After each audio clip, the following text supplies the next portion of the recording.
Tapi kita tahu semua, Pak Jokowi pasti dukung Pak Prabowo dan Mas Gibran. Saya untuk 3 periode selalu bilang nggak setuju 3 periode. Ada kemungkinan yang sangat besar untuk 1 putaran.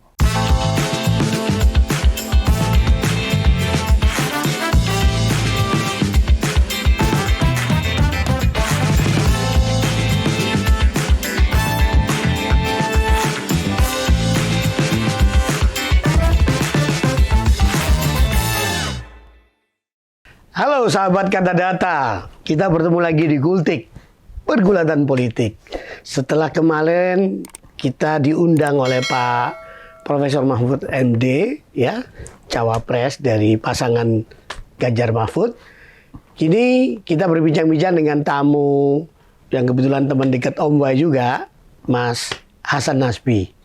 Mas Hasan adalah juru bicara dari tim kampanye nasional pasangan Capres-Cawapres Prabowo Gibran. Assalamualaikum, Mas Hasan. Waalaikumsalam, Om Wahyu. Sehat ya? Alhamdulillah sehat. Jadi saya mau perkenalkan sedikit nih, ada satu hal yang menarik ini. Ada yang baru dari katadata.co.id. Iya. Jadi hadirin hadirat, Anda bisa dapat informasi terkait Capres-Cawapres 2024 mulai dari profilnya, visi misi hingga kontroversi mereka. Tidak hanya itu, Anda juga bisa beri skor untuk Capres-Cawapres. Penasaran? Pilihlah jagoanmu sekarang di pilpres2024.katadata.co.id. Nah, ini terima kasih loh ya sudah datang di Ya, saya juga makasih diundang. di Gultik nih. Gultik ini sebenarnya terus terang aja ini nama memang mengambil dari kulit tikungan yang di Blem Plaza itu di pojokan, tahu kan? Kalau malam tuh ramenya minta ampun di situ luar. Ya, cuman ini kita bikin talk show namanya singkatannya jadi Pergulatan Politik Gultik. Punyanya Om Wai. Ya, Om Wai itu saya, aslinya ya Wahyu Muryadi. Tapi yang menarik ini di sini, Bos. Tidak buka cabang, hanya di Kata Data Indonesia. Itu cuma satu ini, betul. Hanya satu, ya. Terima pesanan, nomor teleponnya ini. Pesan untuk tampil, istilahnya Mas Hasan. Bisa pajang produk. Atau produk mau apa silakan, ya kan? Nah, jadi biasanya ada yang jualan, benar-benar kita angkat ke sini, kita angkut kemari dia untuk apa namanya nyediain gulai. Wah, dahsyat gulainya itu. Nanti lain kali kalau kita undang Mas Hasan, kita khusus namanya sambil nyicip. Lebih seru ngobrolannya sambil nyicip. Iya, keren toh. Gultik mengangkat UMKM, Mas. Iya. Jadi Mas Hasan Nasbi, jadi sedikit kelas balik ya. Dulu kan Anda kan ya terus terang kan pendukung Pak Jokowi. Dalam Pilpres yang lalu dan mengkritik yang sangat keras terhadap Pak Prabowo Subianto. Hingga sampai terjadi perang lah di dunia maya, ya kan, di medsos. Nah, apa yang kemudian membuat Anda sekarang malah justru mendukung Pak Prabowo? Ya, saya masih sama kan, masih pendukung Pak Jokowi kan. Oh gitu ya? Iya, kalau ditarik dari itu gue iya. Mendukung Pak Jokowi. Dan hari ini kan Pak Jokowi memang nggak bilang, tapi kan nggak perlu bilang. Dengan fakta yang ada sekarang, dengan kejadian yang ada sekarang, ya kita tahu Pak Jokowi, posisi dia sebagai Jokowi, sebagai pribadi, sebagai individu kita tahu kan. Jadi beliau bersama Pak Prabowo. Jadi saya juga orang yang percaya dengan pilihan-pilihan politiknya Pak Jokowi. Sejauh ini ya, kalau kita bicara sejauh ini, pilihan-pilihan politiknya Pak Jokowi itu diperhitungkan dengan sangat matang, dengan sangat akurat. Khususnya yang terkait dengan pemilihan. Makanya beliau menang terus. Di Solo menang. Iya, di Jakarta menang, jadi presiden juga menang. Walaupun misalnya itu bukan satu-satunya jaminan, tapi saya melihat beliau tuh orang yang cermat sekali dalam membuat perhitungan politik. Data semua dibaca. Jadi Anda berguru atau kagum sekali sama Pak Jokowi ya? Menurut saya guru mungkin buat banyak orang ya. Iya, jadi kadang-kadang kita yang bergulat di ilmu politik, di political science ini ngerasa udah pintar-pintar sendiri gitu, udah jago sendiri. Tapi menurut saya secara praktis Pak Jokowi itu guru besar ilmu politik, mau nggak mau. Kalau kita bicara soal praktis, dan beliau sangat cermat membaca data, membaca tren, dan objektif aja, kalau turun ya turun. Kalau ada kritik terhadap kebijakan segala macam, ya dia pelajari itu semua. Termasuk untuk memprediksi kira-kira ke depan siapa yang paling layak untuk melanjutkan dia, menurut saya. Jadi beliau tuh termasuk orang yang peduli terhadap apa tren, ya, hasil polling, riset segala macam ya, riset politik gitu ya. Sangat. Oke. Jadi kalau kita diskusi itu, menurut saya salah satu politikus yang sangat melek dengan data ya. Walaupun data itu beragam loh, Mas. Kan ada yang tinggi, ada yang sedang, ada yang rendah. Itu beliau nggak masalah. Tapi beliau melihat kesimpulannya aja. Kesimpulannya ini bagus atau tidak. Ini bisa dilanjutkan atau tidak. Ini perlu diperbaiki atau misalnya ini bisa dilanjutkan atau perlu diperbaiki. Jadi data mendrive beliau untuk membuat kebijakan. Termasuk juga data mendrive beliau untuk membuat keputusan-keputusan politik.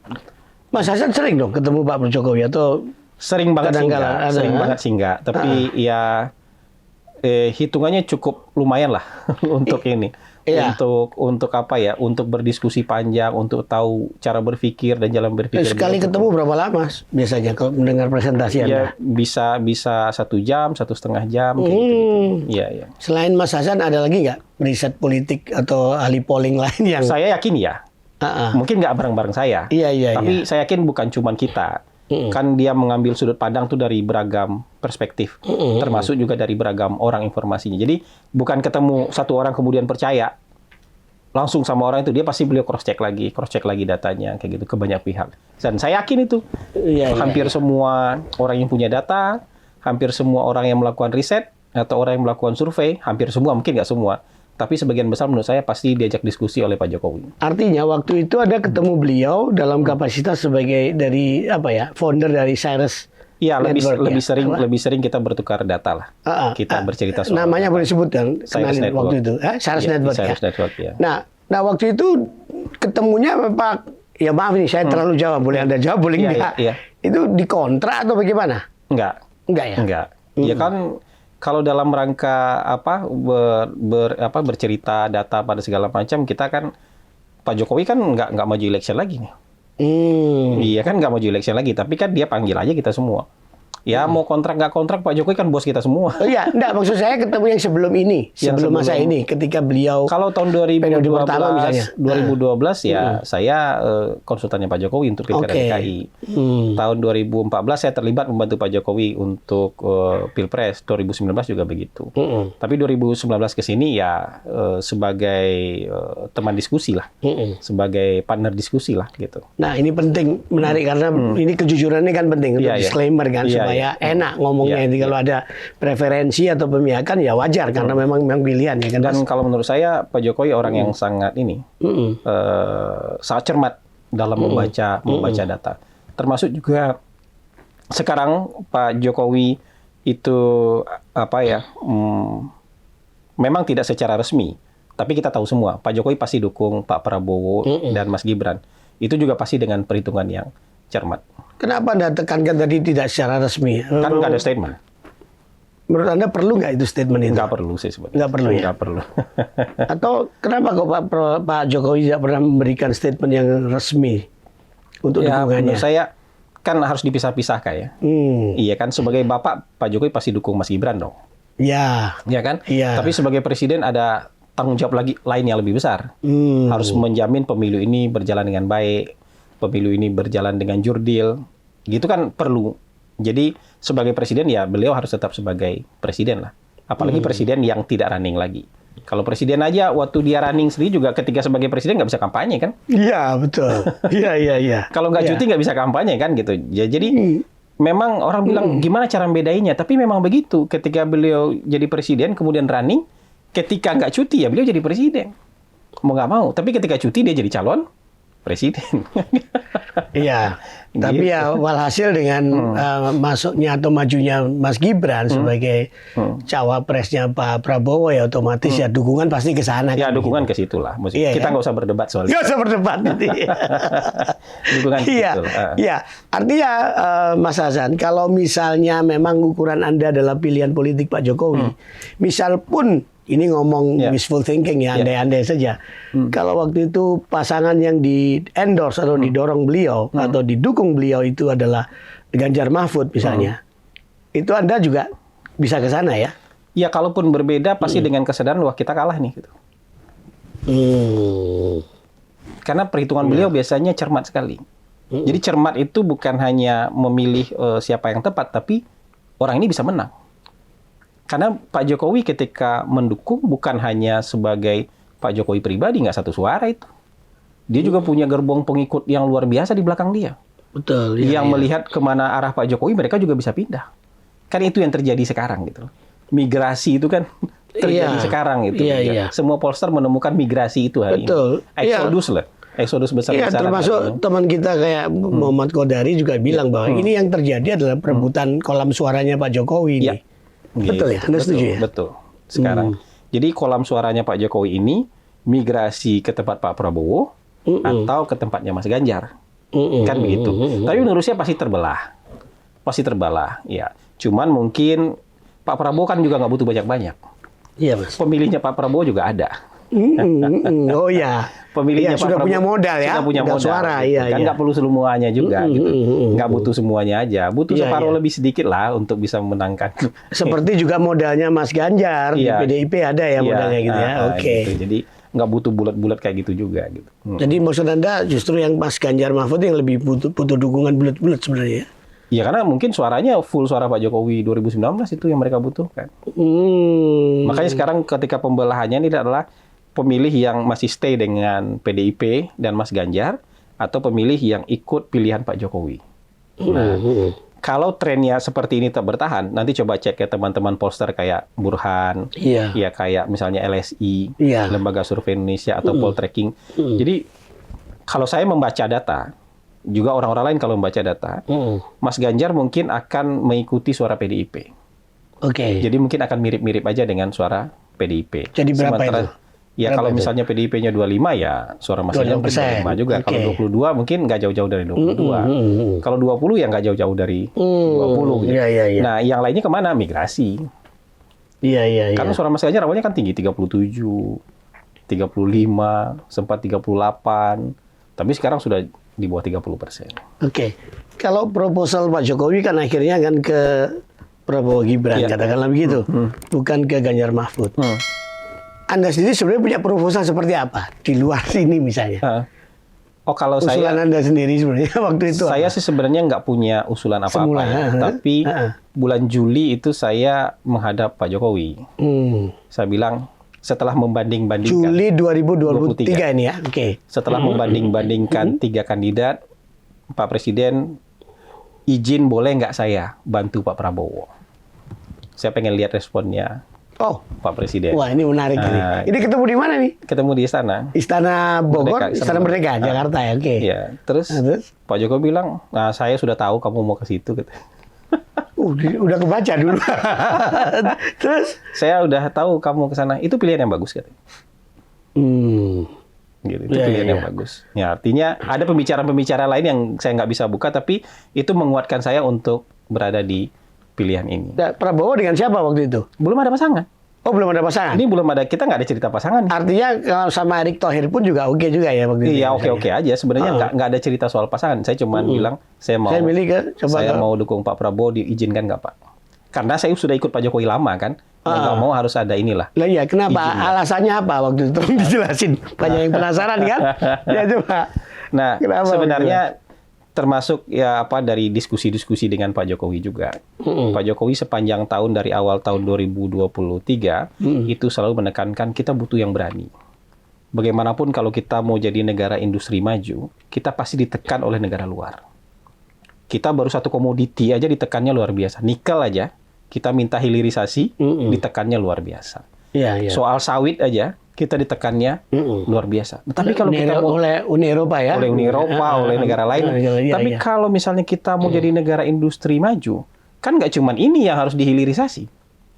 Komunitas-komunitas lain juga harus dihilirisasi. Kalau 10 aja komunitas yang dihilirisasi kayak gimana tuh? Tekanan-tekanan dari Uni Eropa, tekanan dari negara lain. Nah, kuat nggak? Kita butuh pemimpin yang kuat dan berani. Dan mengerti bahwa negara kita tuh harus jadi negara industri maju. Negara maju itu negara industri maju. Itu buat saya iya. Terus setelah saya selami, Pak Jokowi ngelihat tunggu dulu, sabar. Ojo ke susu. Ojo ke susu. Ojo gerusa-gerusu. Udah ditetapkan begini tapi masih ojo ke susu. Bulan April kan udah ditetapkan. 21 April kan sudah ditetapkan oleh PDIP. Iya. Tapi Pak Jokowi bilang ojo ke susu. Ojo gerusa-gerusu. Tunggu. Iya. Ini nggak yakin ini. Anda melihat itu ya? Iya, saya bilang nggak yakin. Tapi ketidakyakinnya Pak Jokowi nyambung dengan ketidakyakinan saya gitu loh. Kayaknya saya juga nggak yakin.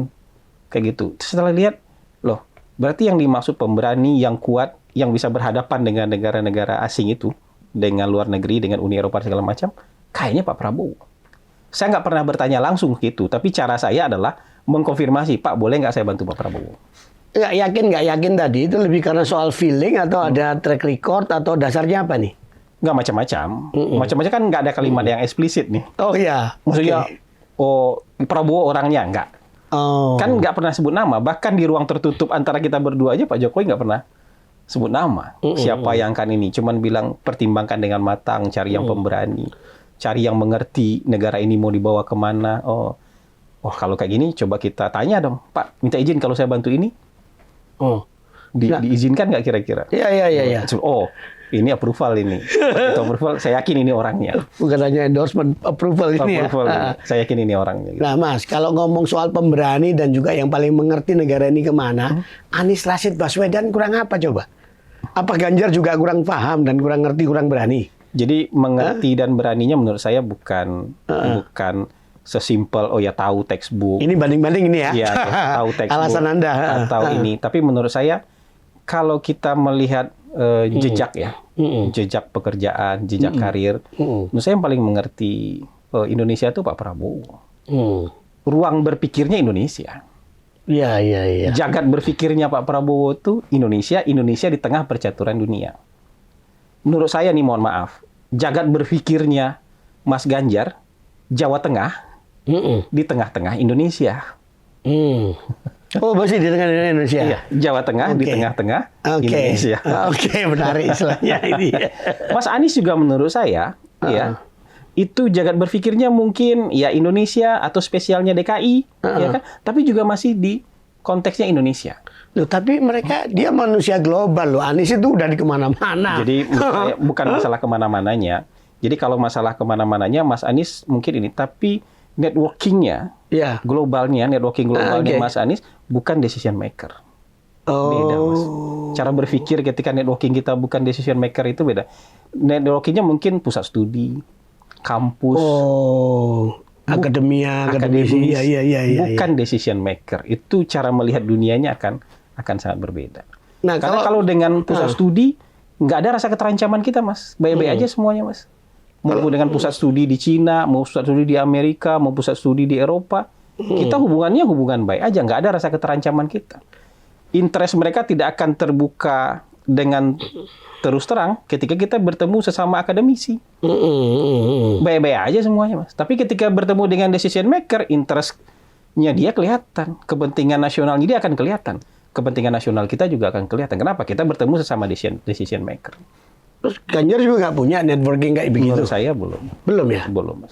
Menurut saya, makanya Mas Ganjar, menurut saya, ruang jagat berpikirnya gitu, alam experience-nya dia, Jawa Tengah di tengah-tengah Indonesia. Jadi mau diperluas jadi Indonesia. Minum dulu, silakan.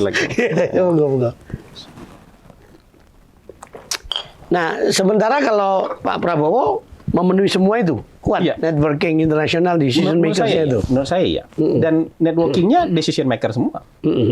Apalagi ketika dia jadi Menteri Pertahanan, networking dia sekarang decision maker semua. Ya dia kemana itu kan, ya level-level yang menyambut dia kadang-kadang bukan hanya Menteri Pertahanan, tapi Prime Minister, tapi Presiden gitu. Jadi itu networking. Networking yang mana? Decision maker. Gitu. Jadi sebenarnya memang levelnya beda. Nggak cuma Pak Prabowo yang punya ini. Menteri-menteri lain juga punya networking seperti ini. Cuman nggak jadi capres kan gitu. Ini konteksnya. Pak Erick Thohir juga punya kayak gitu. Tapi nggak punya.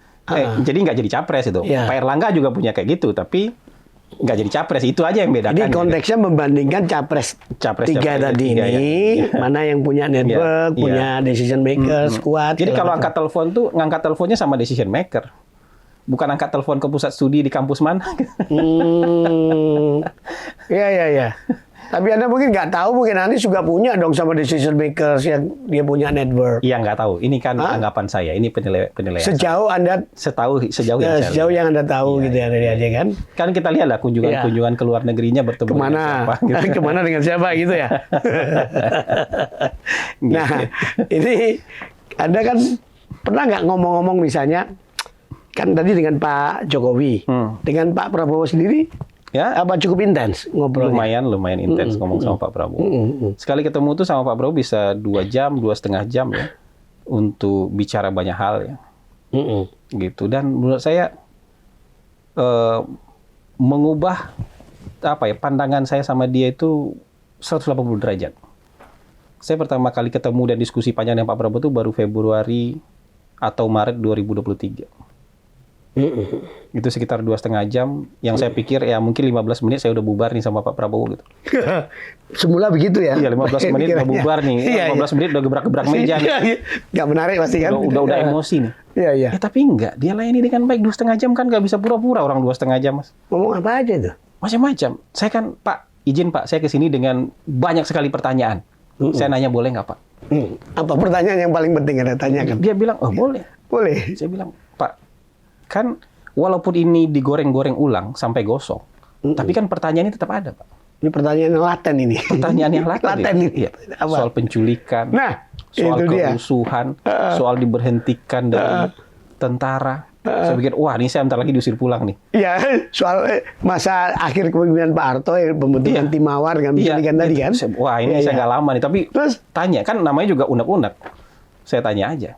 Nggak marah beliau? Nggak marah. Dia bilang kalau soal penculikan, gini, ada 9 orang yang diamankan pada waktu itu. Dan semua saya kirim pulang. Ada tanda terimanya, ada tanda terima sama keluarga, ada tanda terima sama Polda. Pokoknya diserahkan pulang, ada yang menyambut. Nggak dilepas keluar dari markas. Karena kalau dilepas keluar dari markas pada saat itu bahaya. Diambil sama orang lain, hilang. Kita yang dituduh. Karena kesatuan-kesatuan lain juga melakukan tindakan-tindakan untuk mengamankan pemerintahan menurut logika mereka pada waktu itu. Ini kan logika aparatur negara di zaman otoritarian nih. Ya. Gitu. Dan ada surat ini kan, surat tugas dari Kasat, ada surat perintah dari Kasat kan untuk melakukan tindakan-tindakan pengamanan. Iya, tapi tindakan pengamanan kan diterjemahkan sejauh itu oleh beliau, walaupun itu kan tidak berisiko. Hanya beliau. Yang lain kan juga kesatuan-kesatuan lain. Nah, yang hilang yang lain gimana? Yang lain nggak ada sama kita, bukan sama kita. Yang sama saya 9 orang. Oh, jadi yang tanggung jawab beliau cuma 9 orang itu. 9 orang yang dipulangkan, dan 4-nya jadi anggota Gerindra. Sehat walafiat, sejahtera. Anggota Gerindra. Ada Pius, ada Desmond, ada Aan Rusdianto, ada Haryanto Traslam. Iya. Masuk Gerindra katanya. Iya. Gitu. Saya tanyain soal kerusuhan Mei. Kerusuhan Mei nggak ada urusan dengan dia. Kerusuhan Mei. Nggak ada soal kerusuhan Mei. Nggak ada 13-14 Juli kalau salah. Nggak ada urusan dengan dia sama sekali. Kan bukan dia yang bikin PAM Swakarsa, bukan dia yang bikin. Iya. PAM Swakarsa dibentuk oleh Pak Wiranto itu. Bukan dia yang bikin. Ini kan ketika itu butuh orang yang ditumbalkan untuk menyelamatkan institusi, kalau menurut pandangan saya. Dan yang ditumbalkan itu adalah Pak Prabowo. Paling mudah, karena keterkaitannya dengan Soeharto. Iya, tapi kan Anda dengar kan, dia juga dituding-tuding oleh keluarga Soeharto kan, sebagai pengkhianat. Itu dia cerita juga, bayangkan, dia dituduh menjadi antek, tapi di saat yang sama, keluarga Cendana memusuhi dia. Di saat yang sama, ketika itu tidak dipercaya oleh kedua belah pihak. Jadi paling mudah untuk dikorbankan. Menurut saya dia memang dikorbankan aja. Menurut saya dia sadar betul dia dikorbankan. Tapi artinya kalau dulu tuduhan atau kecurigaan beliau mau melakukan kudeta, itu juga ditepis juga. Iya. Jadi kalau itu kita disuruh baca bukunya Pak Habibie. Detik-detik yang menentukan itu. Kan ada kalimat di bukunya Pak Habibie itu bahwa yang dilakukan oleh saya percaya apa yang dilakukan oleh Prabowo waktu itu untuk melindungi saya adalah tulus, ikhlas, sesuatu yang baik dan tepat. Tapi Pak Habibie nggak bisa terima Pak Prabowo melakukan tindakan nggak diketahui oleh Panglima. Oh itu. Kenapa Pak Prabowo diberhentikan? Kalau dalam buku itu bukan karena kudeta, tapi karena ada tindakan dia dalam rangka mengamankan Presiden Habibie tidak diketahui oleh Panglima, insubordinasi. Oh, subordinasi. Saya nggak bisa terima kayak gitu, kata Pak Habibie. Okay. Jadi Pak Habibie mengakui dalam bukunya sendiri. Dalam tulisan dalam buku Detik-Detik yang menentukan itu. Tapi kadang-kadang kan ya dalam satu potongan video yang kemudian jadi viral kan beliau dia ngomong, wah tahu gitu saya kudeta beneran itu kan gitu kadang-kadang. Ya itu kan luapan-luapan sesaat yang kayak gitu. Jadi menurut saya ya gitu. Ini tidak dalam rangka mencuci piring enggak ya. Ini cerita. Tapi menurut saya Om Wai wajib bertanya begini kita nggak nganggap orang sempurna. Ya. Kalau di masa Orde Baru menurut saya masa cuma satu jenderal yang bersalah? Jenderal-jenderal lain bersih semua? Enggak kan? Ketika itu logikanya logika aparatur negara, Mas. Semua aparatur negara nggak cuma tentara, menurut saya polisi juga mungkin begitu waktu itu. PNS juga mungkin begitu. Jangan-jangan Hansip pada waktu itu juga begitu. Artinya ketika sudah zaman demokrasi, jenderal-jenderal ini comply dengan demokrasi kan? Bikin partai politik. Pak Wiranto bikin partai politik. Iya. Pak SBY bikin partai politik. Bukan, yang ironisnya itu jenderal-jenderal yang memecat dia dulu itu sekarang nggak dukung dia. Akhirnya sekarang malah mendukung beliau. Ini apa yang terjadi nih, Mas? Saya nggak tahu persis. Kalau itu saya belum nanya sebenarnya. Saya cuma tanya gini, Pak, emangnya nggak pahit Pak mendatangi orang-orang yang dulu memusuhi Bapak? Bukan musuhi, yang mecat. Ya itu kan memusuhi dan memberhentikan dia. Emang nggak pahit Pak? Dia tanya pahit kenapa? Ya kan mereka yang menyebabkan Bapak ya melalui perjalanan panjang sampai detik ini. Lah kan saya nggak kenapa-kenapa hari ini katanya. Saya Menteri Pertahanan, saya Ketua Umum Gerindra, kan saya nggak kenapa-kenapa katanya. Loh Pak, nggak ada rasa marah benci Pak. Saya bilang gitu. Terus dia gini-gini. Bercanda itu. Saya nggak nemu taruh di mana katanya. Saya lupa naruh di mana. Jadi benci, sakit hati, kecewa, saya lupa taruh di mana. Udahlah katanya. Itu nggak usah diingat-ingat lagi. Kan saya nggak kenapa-kenapa sekarang katanya. Iya. Ini saya sekarang begini katanya. Artinya Anda percaya ya apa yang diucapkan beliau itu tulus betul ya? Karena di belakang sama di depan sama. Nyaris sama. Jadi dia ngomong depan Pak Wiranto begitu. Saya sekali anak buah Pak. Bapak sekali komandan Pak. Mohon maaf ya, saya waktu jadi anak buah agak nakal dikit Pak. Iya. Kan di Hambalang begitu dia ngomongnya. Di depan kita juga ngomong begitu. Ya Pak Wiranto kan komandan saya katanya. Jadi harus saya yang datang ke Pak Wiranto. Sekali komandan tetap komandan katanya. Iya. Jadi buat saya nggak beda omongan sama kita berdua sama omongan di depan sama. Iya. Jadi kesimpulannya kalau bisa dilukiskan dalam satu. Jadi menurut saya apa ini? Kalau kesan Anda dengan Pak Prabowo. Ya dulu dan sekarang. Saya berubah 180 derajat dengan Pak Prabowo sekarang. Tapi di CSIS dia juga bilang kan di depan duta besar itu. Saya belajar ini dari Pak Jokowi. Kebijaksanaan, kesabaran, wisdom segala macam di Pak Jokowi. Agak terlambat memang di usia saya yang sekarang. Coba kalau saya begini 20 tahun yang lalu. Wah, CV saya, biografi saya pasti beda katanya. Bisa jadi presiden duluan. Saya belajar ini dengan cara yang berat nih. Dengan perjalanan yang berat nggak gampang nih. Gitu. Iya. Coba saya dapat yang kayak gini 20 tahun yang lalu katanya. CV saya pasti beda katanya. Itu ketawa semua duta besar. Maksudnya lebih baik terlambat kan kata dia daripada tidak punya kesadaran bahwa kita harus begini sekarang. Wisdom, persatuan dan segala macam. Kalau buat saya itu sekarang udah kayak doktrin buat Pak Prabowo. Rekonsiliasi bersatu tuh buat dia. Makanya ini nggak mungkin nyerang. Nyerang nomor 3 nggak mungkin, nyerang nomor 1 nggak mungkin. Oh gitu ya? Nggak mungkin. Perintahnya nggak boleh serang. Waduh. Bagus dong. Kalau gitu. Ini ya kan? Nggak boleh ofensif, nggak boleh. Artinya Anda udah sangat mantap mendukung beliau ya? Ya, karena secara hati juga nyambung hari ini. Dan saya lihat Pak Jokowi juga mengkonfirmasi apa yang dalam pikiran kita, ya sangat mantap menurut saya. Iya. Bukan berarti misalnya Mas Anies nggak baik. Bukan berarti Mas Ganjar nggak baik. Orang yang sudah sampai di level ini, nggak mungkin bukan orang yang hebat, Mas. Orang yang sampai 2 periode jadi gubernur Jawa Tengah nggak mungkin bukan orang hebat, Mas. Pasti orang hebat. Iya. Orang yang pernah jadi gubernur DKI nggak mungkin bukan orang hebat, pasti hebat. Makanya saya agak beda sama Romo Magnis. Apa itu? Romo Magnis bilang Pilpres itu untuk mencegah yang terburuk berkuasa. Berarti menganggap yang buruk-buruk dong ini. Saya sebaliknya, saya menganggap ini orang-orang hebat nih. Tapi saya mau cari per hari ini yang paling hebat untuk hari ini. Bisa saja 5 tahun lagi Mas Anies yang paling hebat, ya bisa jadi. Kan toh 5 tahun lalu menurut saya Pak Jokowi yang paling hebat. Iya, jadi Anda berbeda dengan Romo Magnis Suseno ya. Jadi makanya saya ngerasa, dulu awalnya saya setuju tuh. Tapi setelah saya pikir-pikir, agak berbeda saya sama Romo Magnis nih. Kalau Romo Magnis bilang Pilpres itu untuk mencegah yang terburuk berkuasa. Itu kan berartinya nganggap yang ini buruk-buruk semua nih. Iya kan? Buruk-buruk. Cari jangan yang terburuk dong. Cari yang paling sedikit buruknya gitu. Iya gitu. Tapi kalau saya ngelihat sekarang, ya kita cari yang terbaik untuk berkuasa untuk tahun 2024. Karena ini hebat-hebat semua nih. Mas Aniesnya hebat, Mas Ganjarnya hebat, Pak Prabowo-nya hebat. Kita cari yang paling hebat di antara mereka. Kita mau jadi negara hebat.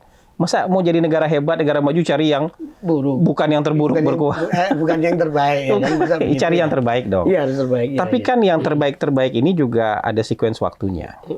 Tahun 2014 buat saya yang terbaik Pak Jokowi. Ada Pak Prabowo di situ. Tahun 2019 buat saya Pak Jokowi yang terbaik. Ada Pak Prabowo. Tapi tahun 2024 buat saya yang terbaik adalah Pak Prabowo. Mungkin tahun 2029 nanti yang terbaik Mas Anies bisa aja. Atau nggak mau tanggung sekalian, mestinya 2024 yang terbaik juga Pak Jokowi misalnya gitu, bisa nggak? Iya, tapi kan nggak bisa lagi. Nggak bisa lagi.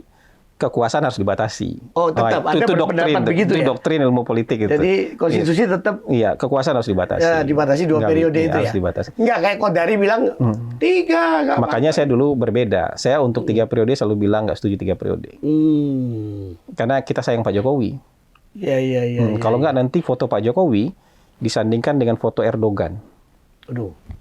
Disandingkan dengan foto Xi Jinping. Atau foto kepala-kepala negara di Afrika.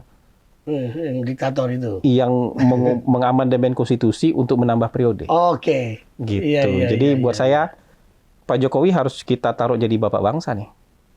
Orang besar, orang terhormat yang akan jadi legenda buat Indonesia. Karena perubahannya nyata. Kemajuan-kemajuannya luar biasa dan harus dicatat sejarah.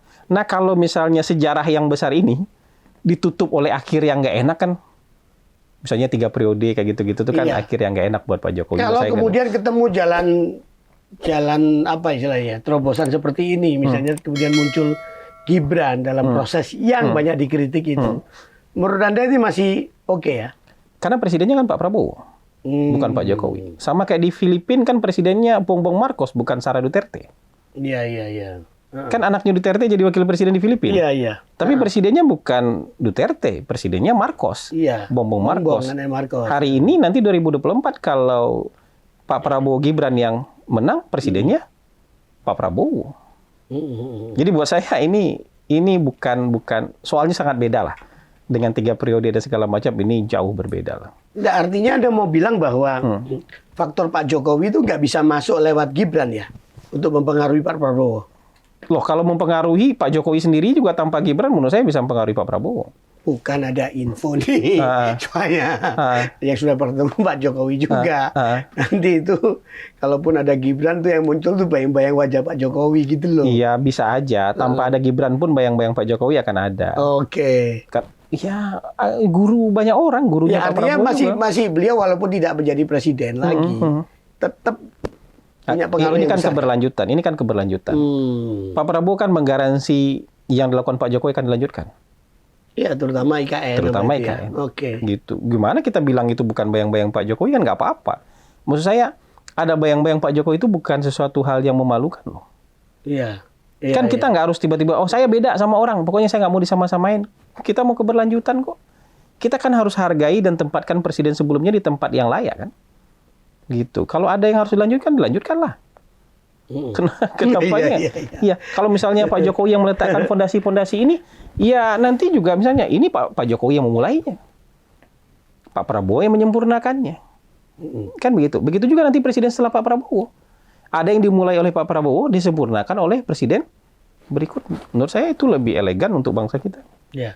Kalau kalkulasi bagaimana sebagai riset nih, sebagai ya orang yang suka ngutak-atik atau polling ya kan, untuk elektabilitas dari para kandidat capres-cawapres dengan kondisi yang paling mutakhir, sempat meneliti nggak Mas? Hasilnya gimana? Iya kan data nggak cuma satu ya. Kantor saya juga punya data. teman-teman pollster lain juga punya data. Ya. Kita kan bisa saling intip.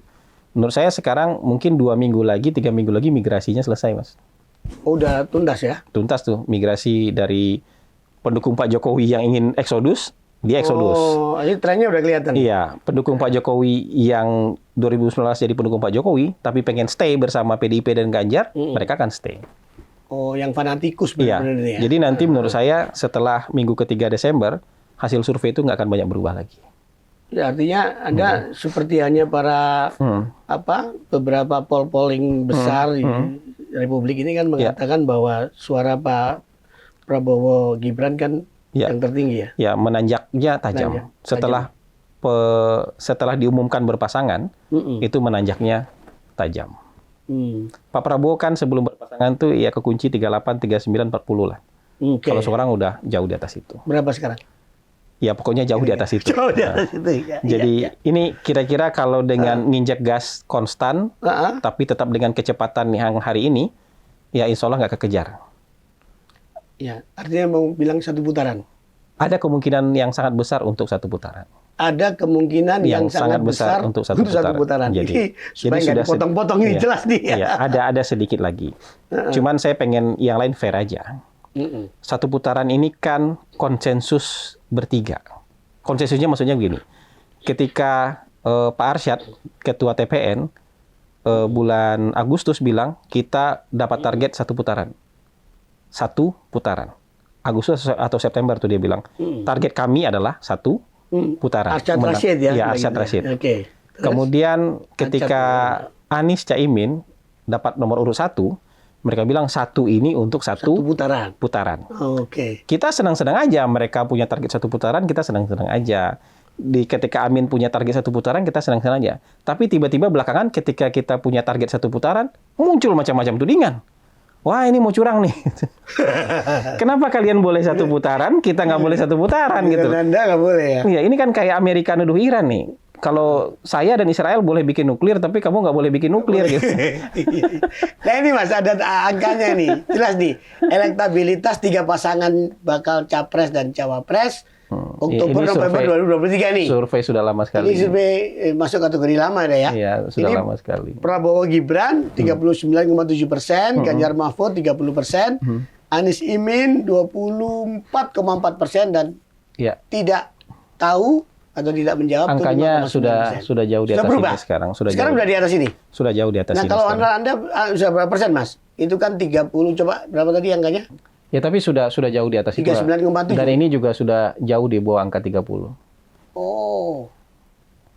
Oh, jadi yang angka 30. Pak Prabowo Gibran tuh di atas 40 ya? Ya. Sementara Ganjar Mahfud di bawah 30. Di bawah 30. Anies Imin? Ya, ini iya sekitar segini tapi di bawah ini sedikit. Oke. Jadi maksud saya begini. Jadi parameternya sebenarnya gampang. Gimana? Pollster yang selama ini mengglorifikasi Ganjar, 2 bulan ke depan saya yakin nggak akan rilis, Mas. Kenapa? Data mereka nggak memungkinkan untuk dirilis. Oh gitu. Data mereka nggak memungkinkan untuk dirilis gitu. Oke. Kalaupun itu nanti bocor keluar, tidak akan diakui. Oh, seperti SMRC ya, tidak akan diakui. Itu bukan dari kami katanya. Maksudnya bukan keluar dari kami, keluarnya dari orang gitu. Karena merugikan. Karena merugikan. Gitu. Jadi tidak akan rilis. Padahal dulu sampai bulan Juli kira-kira rilis tiap 2 minggu, udah kayak tahlilan, ada yang rilis tiap minggu. Iya. Udah kayak tahlilan mereka lagi ini. Bagus-bagusnya angka ya. Iya, karena angkanya lagi bagus-bagusnya. Dirilis terus tuh pembentukan opini. Angkanya benar. Angkanya benar, tapi merilis itu adalah bagian dari mengkonfirmasi atau mengafirmasi lah. Dia butuh afirmasi lah. Ini kita tinggi loh. Nah, masyarakat biar nyambung perasaannya tinggi loh gitu. Nah, tapi sekarang nggak akan rilis lagi mereka. Kalaupun ada yang bocor keluar, tidak akan diakui. Iya, lalu apa yang jadi faktor ya Mas ya? Kemudian suara Pak Prabowo Gibran itu terus melejit. Itu Pak Jokowi. Lagi-lagi ke faktor Pak Jokowi dia. Jadi sebelumnya kan posisi Pak Jokowi orang masih anggap Pak Jokowi 2 kok, netral kok. Pak Jokowi pasti dukung Ganjar, Pak Jokowi dukung Pak Prabowo. Jadi kita bebas lah pilih yang mana, gitu-gitu kira-kira. Kita waktu Gibran belum masuk. Tapi begitu Gibran sudah masuk, udah mulai pindah nih. Begitu ditetapkan, pindah lagi nih. Begitu sudah ada nomor urut, pindah lagi. Waduh, makin banyak yang migrasi gitu. Nah, ini kan saya cerita nih, yang mau ketemu sama saya itu adalah pendukung-pendukung Pak Jokowi yang butuh dapat afirmasi. Mereka tuh udah goyang nih. Mau butuh afirmasi, butuh diyakinkan lagi kenapa saya harus dukung Pak Prabowo. Saya bilang, nggak ada yang mewajibkan Ibu dukung Pak Prabowo. Nggak, kami mau dukung Pak Prabowo, tapi tolong kasih kami alasan kenapa kami harus dukung Pak Prabowo. Akhirnya setelah banyak perdebatan, saya bilang, Ibu percaya nggak dengan pilihannya Pak Jokowi? Ibu percaya dengan Pak Jokowi nggak? Itu dulu ya. Ya, saya percaya dengan Pak Jokowi. Ibu percaya nggak dengan pilihan Pak Jokowi? Ya udah, saya percaya. Ibu percaya nggak kalau Pak Jokowi bikin pilihan tuh dengan kalkulasi, dengan perhitungan yang cermat? Iya, saya percaya. Nah, kalau begitu apa yang menghalangi Ibu untuk percaya dengan pilihan Pak Jokowi? Jadi nanti akan ada suara Prabowo Gibran yang asalnya bukan dari pemilih Pak Prabowo, tapi dari pendukung Pak Jokowi. Yang migrasi ke sana. Yang migrasi ke sana. Jadi kalau sudah di atas kertas begitu, hitung-hitungannya udah santai dong, Mas. Tinggal enggak dong, kan per hari ini angkanya belum satu putaran. Oh, oke. Kita harus fair juga dong. Iya. Trennya menuju ke arah sana, tapi angka per hari ini kan belum. Iya. Kecuali angkanya, ini udah lewat jauh, baru kita agak napas sedikit. Kalau enggak, harus tetap dengan ini. Angka optimistik bisa sampai berapa persen untuk bisa satu putaran Anda nanti? Enggak, kalau menurut saya angka 52, 53 sudah cukup masuk akal. 52, 53. Ya, maksudnya nggak usah mimpi 56, 57. Itu alhamdulillah kalau begitu. Tapi menurut saya 52, 53 sudah. Bukan mustahil ya itu ya? Bukan mustahil. Bisa sampai ke sana, itu bisa. Iya, satu faktor Pak Jokowi yang Anda bilang tadi. Ada lagi yang lain apa ya? Jadi gini aja. Memang hanya itu menurut saya. Jadi strong votersnya Pak Prabowo itu 25%. Jadi Pak Prabowo 2014, 2019 itu nggak ngomong sama sekali sampai menjelang pemilu. Dia bottom line-nya 25%. Mau pakai jurus agama, mau jurus non-agama, bottom line-nya Pak Prabowo 25%. Ketika 2019 kan 45% tuh. Lari 20% ke Anies kan. Dia tinggal 25%. Netnya gitu. Netnya dia 25%. Iya.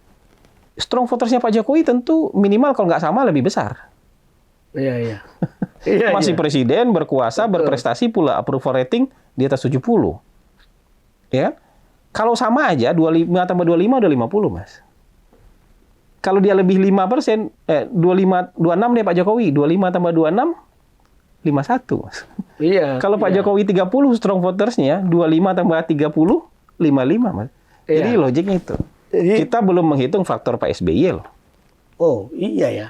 Tapi kok Pak SBY kan Demokrat, dukungannya kan kayaknya kok cuman Demokrat untuk Prabowo. Kok nggak pernah dimention untuk Gibran ya? Ya, nggak tahu. Kalau itu buat saya, mungkin teman-teman Demokrat bisa jelaskan. Saya nggak tahu benar seperti itu atau tidak, saya nggak tahu. Tapi kan kita nggak tahu. Mungkin dari awal settingannya Demokrat untuk Prabowo, kita kan nggak tahu. Ketika memberikan dukungan kan belum ada Gibran misalnya. Jadi template-nya mungkin sudah ada template yang kayak gitu. Kita kan nggak tahu. Kita kan nggak tahu. Terus terang saya nggak tahu. Menjelaskan itu saya nggak tahu. Mungkin aja kan kayak gitu. Tambah pinter. Namanya jubir ya harus pinter jawabnya. Iya. Nah, faktor ya itu the only faktor, satu-satunya faktor terbesar ya faktor Pak Jokowi ya. Jadi di atas kertas memang orang melihatnya koalisi Gerindra, Golkar, Demokrat, PAN. Iya. Tapi ada bayangannya, Mas. Ini koalisi Pak Prabowo, Pak Jokowi, Pak SBY. Jagoan-jagoan semua ini. Yang ini nggak bisa apply di koalisi lain, Mas. Iya, betul. Di koalisi Anies nggak ada apply-nya ini. Maksudnya program ini, aplikasi ini nggak bisa jalan di tempat lain. Belum lagi kekuatan politik. Partai pengusungnya Pak Prabowo secara suara sekitar 43%. Secara kursi 44%. Walaupun nggak bulat-bulat partai seperti itu, tapi itu modalnya juga besar. Ini juga nggak apply di tempat lain. Jadi kalau saya balik pertanyaannya ini, tolong dijawab jujur. Anda bergabung karena sudah ada kalkulasi memang Pak Prabowo begitu kuat dengan bayangan 3 pemimpin besar tadi itu atau bagaimana? Ya tapi menurut saya nggak cuma itu. Tapi ini jadi faktor mungkin juga. Oke. Maksud saya kita nggak bisa nafikan itu gitu. Kita nggak bisa nafikan. Tapi kenapa dia misalnya punya tren? Tapi kalau bulan Juli Pak Prabowo masih di bawah loh, Mas. Iya, catat ya semua ya. Ya, bulan Juli, iya. bulan Juli Pak Prabowo masih di bawah Mas Ganjar. Iya, sekarang jauh. Jadi ini terus terang juga diuntungkan karena Pak Jokowi masih menjadi presiden ya, kepala negara, kepala pemerintahan ya. Iya, kita akui aja itu. Buat saya efeknya Pak Jokowi terhadap suara Pak Prabowo signifikan. Kalau nanti misalnya didukung oleh aparat penegak hukum, termasuk TNI maupun Polri misalnya yang kemudian dituding, kalau menurut saya berpihak ke sana. Kalau menurut saya itu gini. Itu faktor yang menguntungkan dong itu. Enggak ya. Kalau menurut saya itu kalau ada penggunaan kekuasaan tampak di depan publik, menurut saya itu merugikan, Mas. Jadi isu kan kita nggak bisa sembunyi loh. Iya, hari gini ya. Hari gini kita nggak bisa sembunyi, Mas. Orang ada aparat yang malak di jalan tol aja di videoin sama supir truk sekarang. Betul. Everybody is a journalist kan. Iya, sekarang semua jurnalis, semua penyiar sekarang semua. Iya. Semua bisa menyiarkan ke seluruh dunia. Gitu. Menurut saya menurut saya aparat harus netral. ASN harus netral. Sampai kepala desa harus netral. Jadi kemudian ada yang e-flyer, poster segala macam yang viral, ada operasi senyap begini begono. Iya, kalau itu kan gosip saya susah ininya. Tapi kalau misalnya ada yang kebuka, kemungkinan besar yang rugi pasangan Prabowo Gibran. Malah dirugikan justru. Karena jadi berita buruk kan. Ketika gitu tuh berita buruk. Nah, buat saya apa iya kita mau melakukan sesuatu yang akan jadi berita buruk buat kita? Kan nggak mungkin. Gini, Mas. Kalau mau melakukan intimidasi, kita nggak bisa intimidasi 1-2 orang loh. Kita harus intimidasi 100 juta orang minimal. Iya. Kalau mau menang. Kan begitu. Emang intimidasi 100 juta orang nggak kebuka, Mas? Iya. Nggak kedetek. Iya, bisa senyap, bisa diam-diam. Iya. Kalau intimidasi 1-2 orang bisa senyap. Kalau 100 juta orang bisa senyap. Kalau mobilisasi, begitu juga. Kan kita nggak bisa mobilisasi 10-20 orang. Kita harus mobilisasi lebih dari 100. Emang itu nggak ketahuan? Iya. Emang itu nggak akan kebuka nanti? Ya kalau ada kejadian-kejadian kecil di lapangan segala macam, menurut saya telusuri yang benar. Inisiatif pribadi kah? Diperintah oleh siapakah? Buka aja. Jadi kan sering tuduhan itu kan ini kayak, ini nih, pasangan kita bukan pasangan incumbent, tapi kayak bayangan incumbent. Jadi kalau ada sesuatu di lapangan, tuduhannya ke kita. Padahal kan ada juga fakta integritas pejabat bupati di Papua. Fakta integritasnya dengan alat negara kan. Tapi itu pasti bukan dari kita. Oh iya. Yang sorong itu. Dengan lembaga negara. Tapi pasti bukan dari kita. Oke. Yang kejadian di Bangka Belitung juga begitu. Dia nggak mau tanda tangan fakta integritas diganti. Pasti bukan dengan kita juga. Iya. Karena ketika itu, ya kita ngapain melakukan sesuatu yang kemudian ketika itu terbuka, tuduhannya lebih sering datang, walaupun bukan kita. Jangankan itu, Mas. Urusan debat aja. Kemarin digoreng. Prabowo Gibran pengen meniadakan debat cawapres. Nggak ada kita soal itu. Kita yang hadir di rapat dengan KPU itu ada 6 orang tim pakar. Mereka mencatat minute of meeting-nya, Mas. Minute meeting-nya mereka catat. Dan dalam minute meeting itu, tercatat bahwa yang mengusulkan agar Capres-Cawapres tampil bersama-sama dari timnya Mas Anies dan Caimin. Oh, tampil bersama-sama? Tampil bersama-sama. Oke. Nggak spesifik Capres sendiri, Cawapres sendiri. Tampil gitu bersama-sama didampingi dari timnya mereka. Diaminkan oleh KPU. Kita nggak protes memang, maksudnya, tapi bukan dari kita usulannya. Oh, yang dituding kan justru karena menguntungkan Gibran. Itu kan image yang dibentuk gitu. Jadi ngapain kita bikin masalah, sesuatu masalah yang akhirnya menjadi berita, orang kita nggak bikin aja dituduhin ke kita kok. Kita nggak melakukan, nggak mengusulin, dituduhin ke kita kok, apalagi kita bikin. Iya.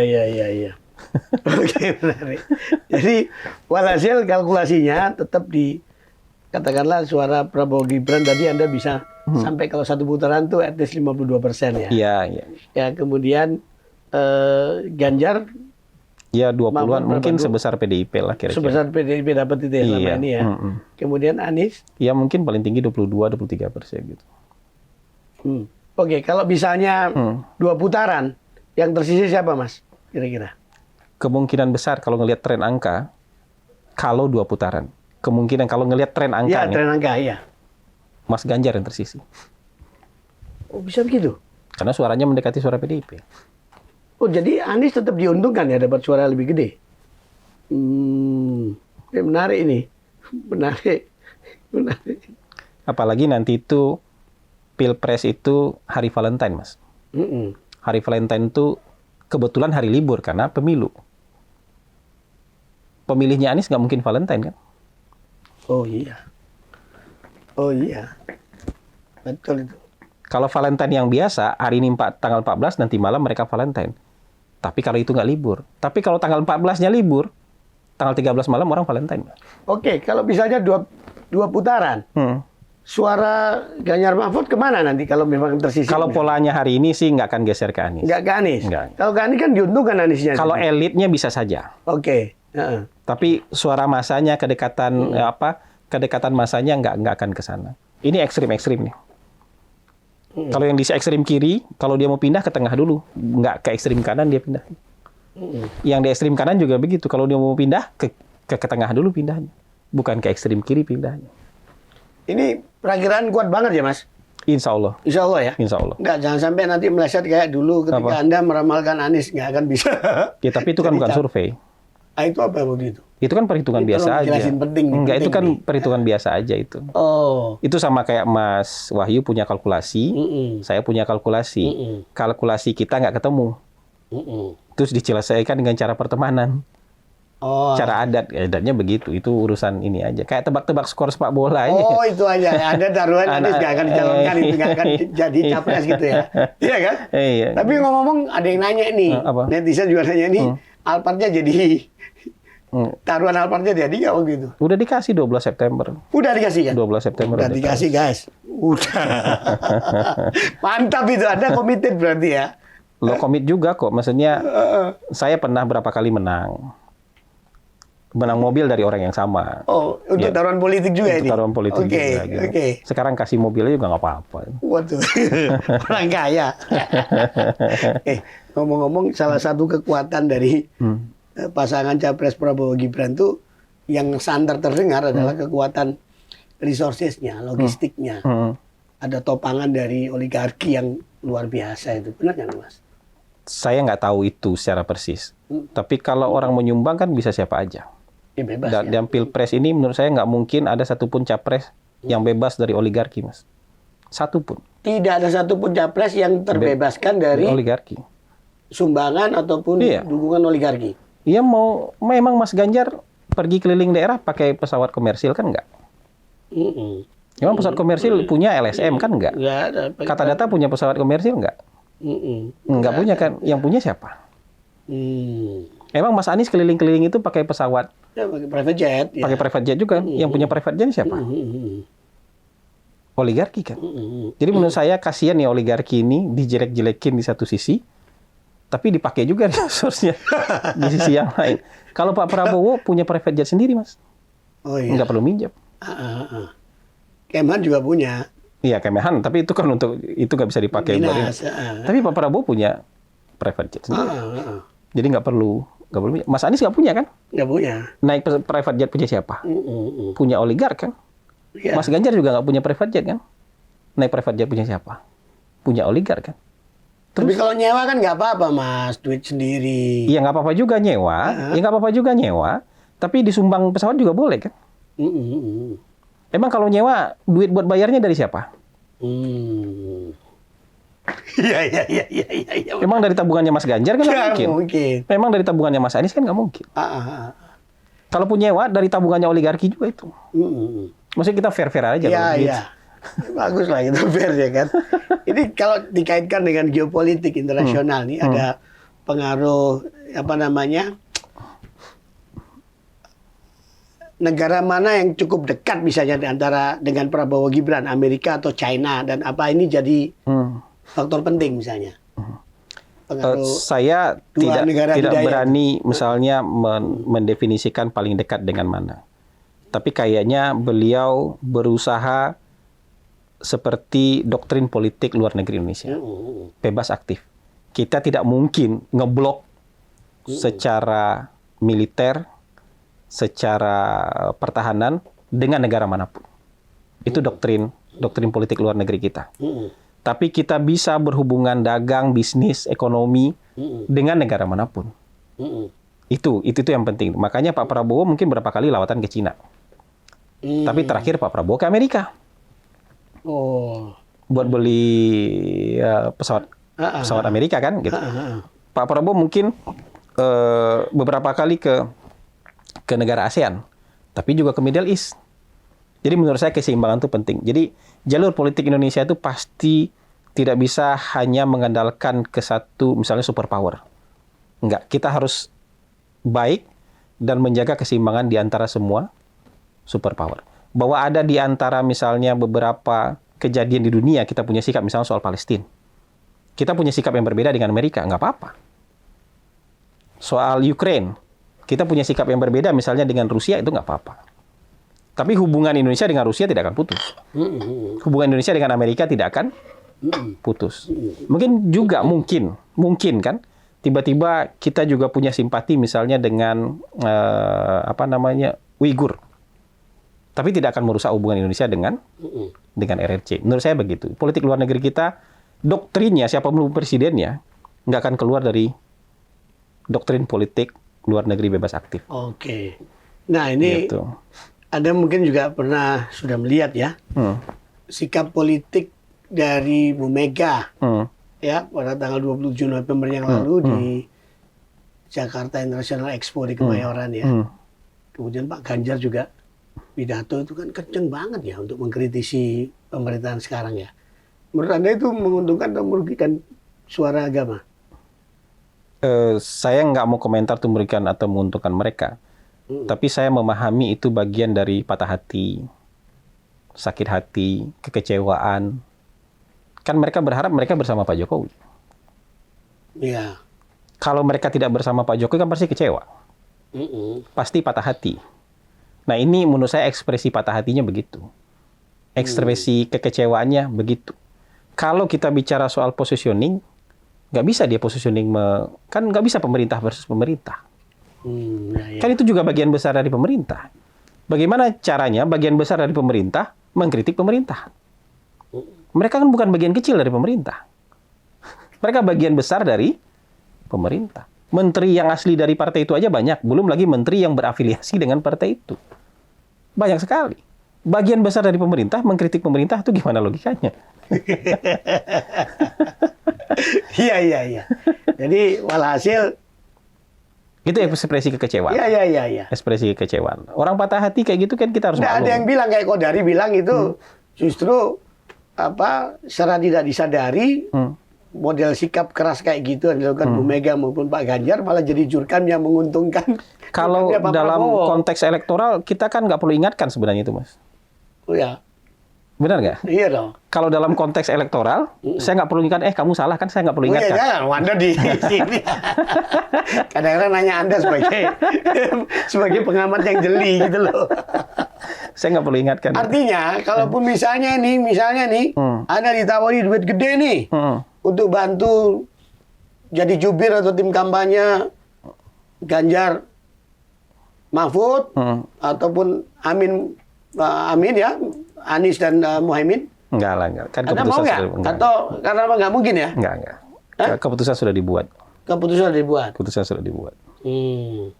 Iya. Walhasil udah menang Prabowo Gibran. Kalau data per hari ini unggul, tapi angkanya belum satu putaran. Nah itu aja. Tapi optimistik ya Mas ya? Sangat optimis. Ya udah. Gitu. Mudah-mudahan sukses, good luck. Kalau teman senang, kita juga ikut senang. Yang penting adalah argumentasinya jelas dan untuk apa Republik ini berdiri dan harus ini baik, kan pilihan relatif, Om. Pilihan relatif nih, nggak berarti memilih Ganjar salah, enggak. Oke, nah ini penting. Bukan berarti memilih Anies salah, enggak. Tapi kalau menurut penilaian subjektif saya, yang terbaik adalah Prabowo. Itu aja. Kalau ada yang menganggap menurut saya dari sudut ini Anies yang terbaik, ya silakan. Kalau menurut yang bagian lain yang terbaik menurut dia Ganjar, silakan. Tapi kalau saya diminta menilai Ganjar seperti tadi penilaiannya. Saya diminta menilai Mas Anies seperti tadi penilaiannya. Gitu aja. Jadi itu sebenarnya kalau rahasia dari kita memilih yang terbaik di antara yang baik-baik itu menurut saya. Ya.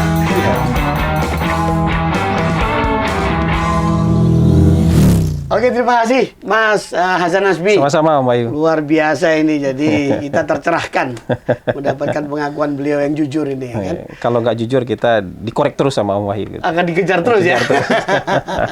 Thank you. Sahabat Katadata, demikian episode Gultik atau Pergulatan Politik kali ini.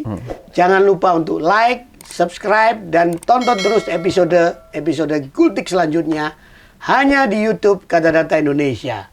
Kalau bicara pakai data. Thank you. Sama-sama. Top.